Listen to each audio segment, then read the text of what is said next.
the whole time Bilbo has it, it's also this weird other underworld, and he's been using it the whole time. And I guess maybe the eye wasn't there yet because it wasn't looking for it in the upside down of Middle Earth.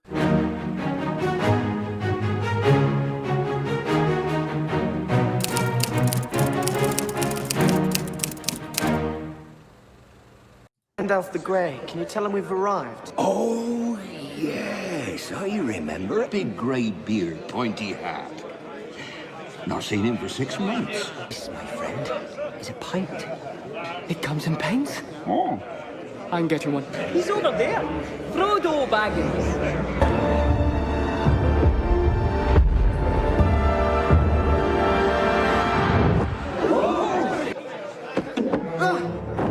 You draw far too much attention to yourself, Mr. Underhill. What do you want? A little more caution from you. That is no trinket you carry. Let it go! I'll have you, Lord Shanks! Okay, so I think the biggest change that we find that everybody thinks about is how Frodo disappears. In the book, he sings a long song about the man in the moon and the spoon and the cow and everything. And in here, he's going to stop Pippin from talking about him, and he slips and falls, and the ring flies up in the air because he's been playing with it in his hand, and it slides onto his finger, and then he disappears. And then on top of that, instead of crawling away into a corner and then taking the ring off, as he does in the books, he crawls into the corner. Oh, and he says in the books, "I'm here. I've been here the whole time. Oh, I just crawled away under the table. I was embarrassed when I fell." Aragorn yanks him and drags him upstairs, and it kind of shifts Aragorn's character from being more of a sly, like a mysterious character, because he just appears in their parlor when they go upstairs at one point, rather than being dragged upstairs and forcibly speaking with Frodo. So those are the sort of the big high level changes. We of course have the Barliman Butterbur change too. Like he doesn't get a name. Number one, I don't think they ever call him Barliman anywhere in the films. And what a great man for somebody who has beer, Barley Man. Barley Man. And then also, I think an interesting one is that I didn't really put this in here in the clip, is that Frodo sees the eye in the movie, and he doesn't. Right, there is no eye like that in the Fellowship of the Ring at this point. There's nothing that says like, oh, I see a big red flaming cat eye coming at me because I put the ring on. It's very brief. It's like 2 sentences, I want to say, in the book, where where the ring comes onto his finger, and then he said, Frodo felt a fool, not knowing what else to do. He crawled away under the tables to the dark corner by Strider, who sat unmoved, giving no sign of his thoughts. Frodo leaned back against the wall and took off the ring. So we don't really get that hint. That's where, again, in my dislike of Fellowship of the Ring when it first came out, the look of the world when he put the ring on, I always was like, oh, well, I don't remember this being how Tolkien said that this happened when he put the ring on. It was a windy, dastardly looking flip side, underground, upside down. And so that when he put that on there, I was like, whoa, that's weird. And sort of a lot of startling, right? I was startled at a lot of his choices once I saw the films, and that was one of them right there. Right. And I think the changes in the movie kind of go along with, as you say, they kind of, they have Barliman Butterbur technically, as we see here, but they don't really have Barliman Butterbur. In the books, we get to know Barliman, and he is a great character. He's this blustery, overworked innkeeper that he's flustered, and he's trying to remember a message from Gandalf, which, he is here. He's like, yeah, I kind of remember Gandalf, tall, pointy hat and long gray beard. Okay. Yeah. That's not Barliman in the book. Is actually scared of Gandalf because Gandalf has warned him. He has a letter to give him. So the letter is cut entirely out. The letter is for Frodo. And the letter is about both what Gandalf's message is for Frodo and about Aragorn, because Gandalf tells Frodo to expect Aragorn. And so we're going to get more into that, but let me focus for a second on the whole tone of Bree Town here. Mm-hmm. It's dark. So everything here is dark. Some of the scenes from the movie that you didn't include here include like the muttering of the men and the like scowling humans, and it's very, very dark. Like the whole, even the inn itself, they have the quippy line about it comes in pints, which by the way, I like that line. I think it was a good. I included it because it was a good change, I thought. Yeah. That part I liked. Although Mary wasn't there in the books. That's right. So So when they first meet Barliman in the books, he takes them to their room. Well, he says something, and then he takes them to their room. He says a bunch of things. But one of the things he says is, we're really busy, and there's dwarves from the east and men from the south, and he says, quote, if you weren't hobbits, I doubt we could house you, but we've got a room or two in the north wing that was made specially for hobbits when this place was built. On the ground floor, as they usually prefer, round windows and all as they like it. I hope you'll be comfortable. You'll be wanting supper, I don't doubt, as soon as may be. This way now. And then it explains they enter the room, and they give them a description of the parlor that they enter, which is connected to their bedrooms down a passageway, but it's just a parlor room. And he said, it says, he seemed capable, this is Barliman, of an endless stream of talk, however busy he might be. They found themselves in a small and cozy room. There was a bit of bright fire burning on the hearth, and in front of it were some low and comfortable chairs. There was a round table, already spread with a white cloth, and on it was a large handbell.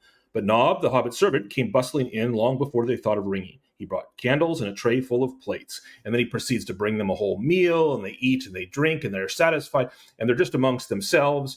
And then the three of the four, everyone except Mary, decides to go into the common room.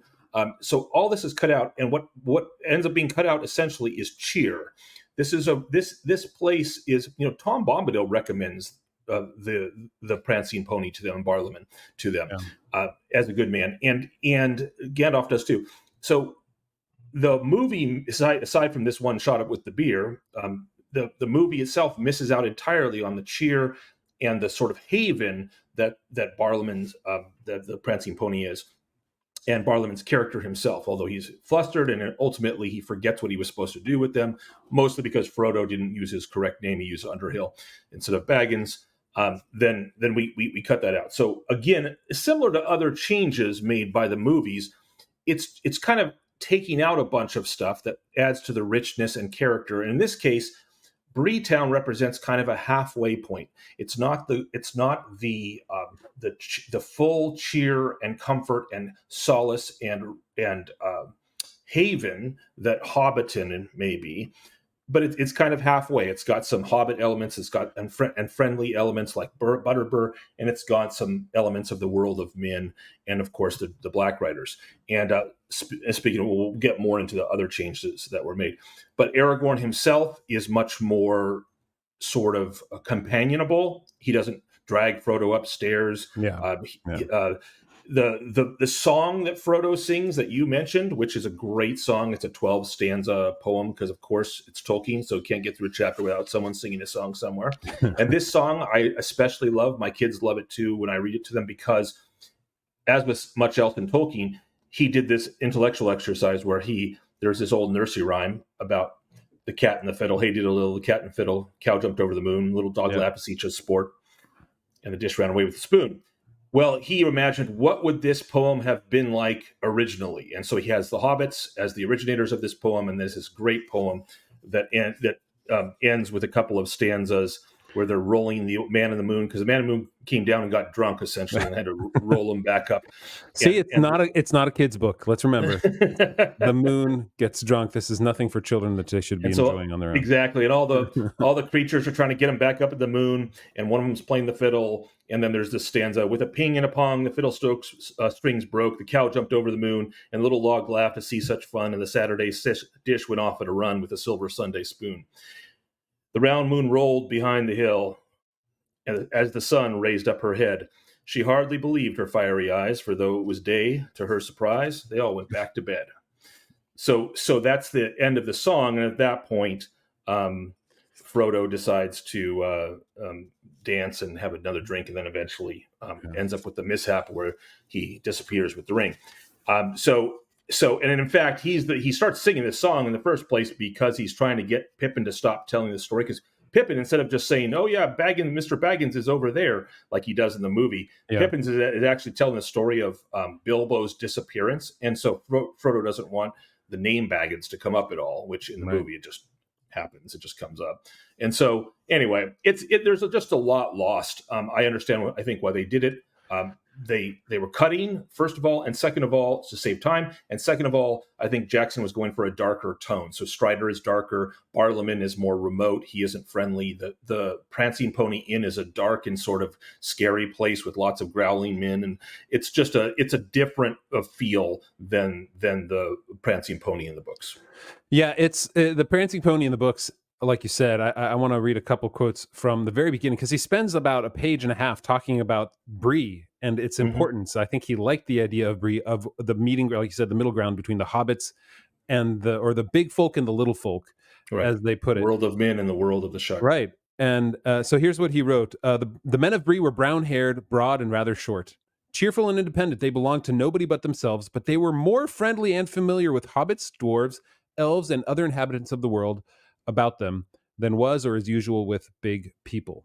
And then a little bit later, a couple paragraphs down, he writes, the big folk and the little folk, as they called one another, were on friendly terms, minding their own affairs in their own ways, but both rightly regarding themselves as necessary parts of the Bree folk. Nowhere else in the world was this peculiar but excellent arrangement to be found. And so he sets up Bree as a welcoming place, not as a rainy, dark and stormy, dangerous spot for the hobbits.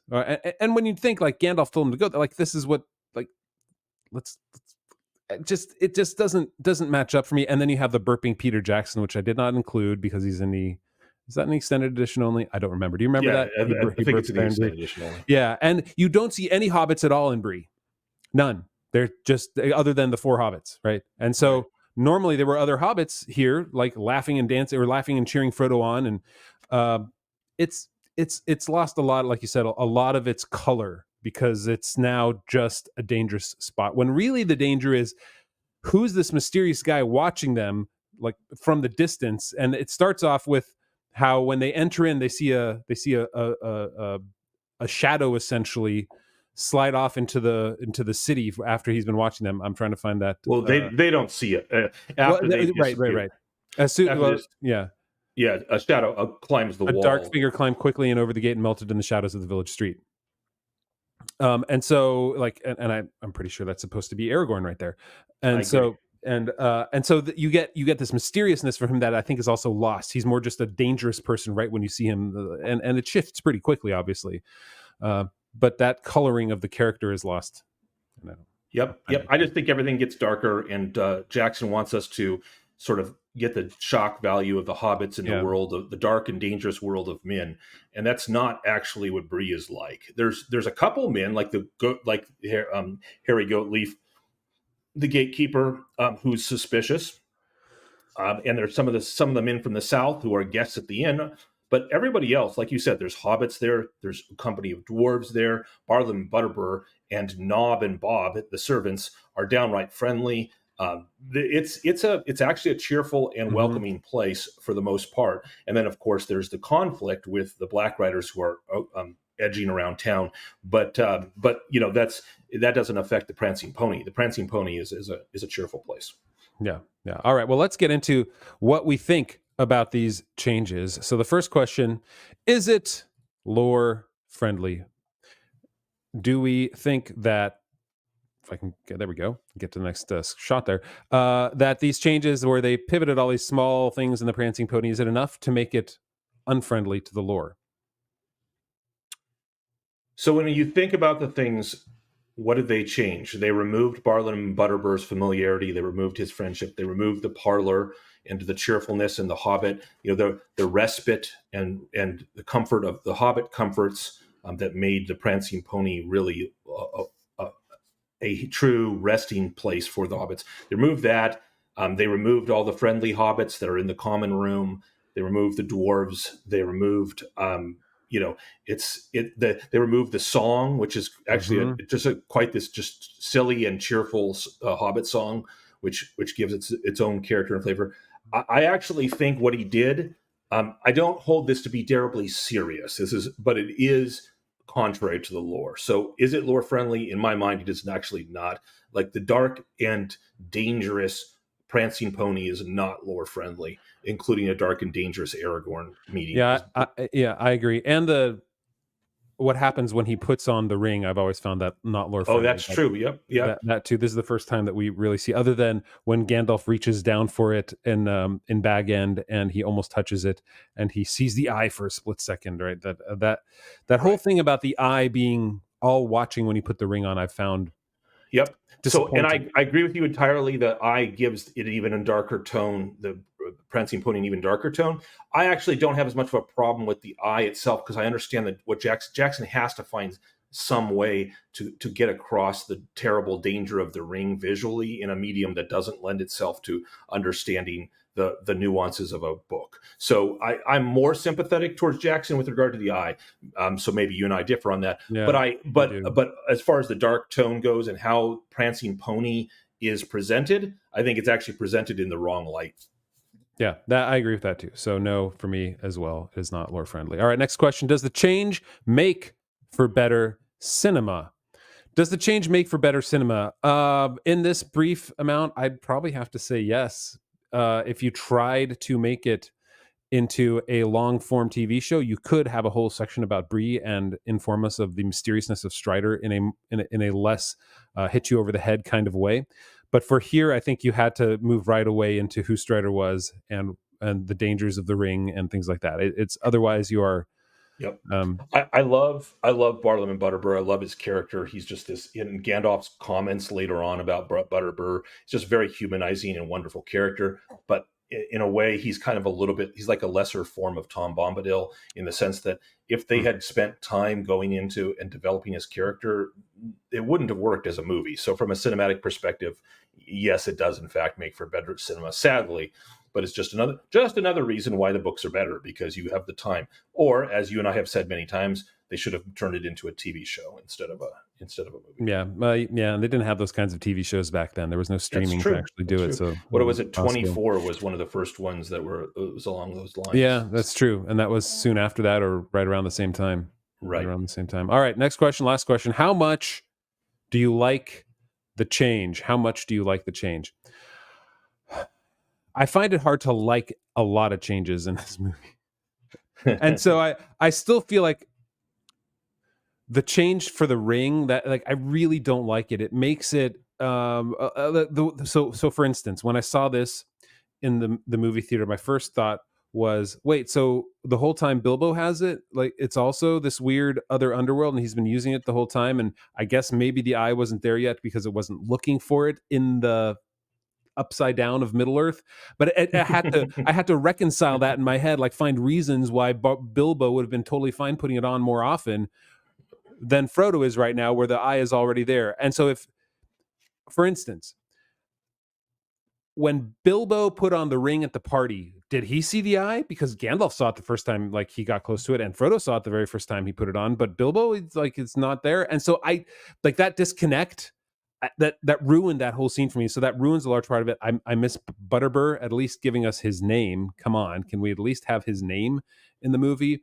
And I think we'll get more into that in the next one because I like Butterbur in that in the Strider chapter more. So how much do I like the change?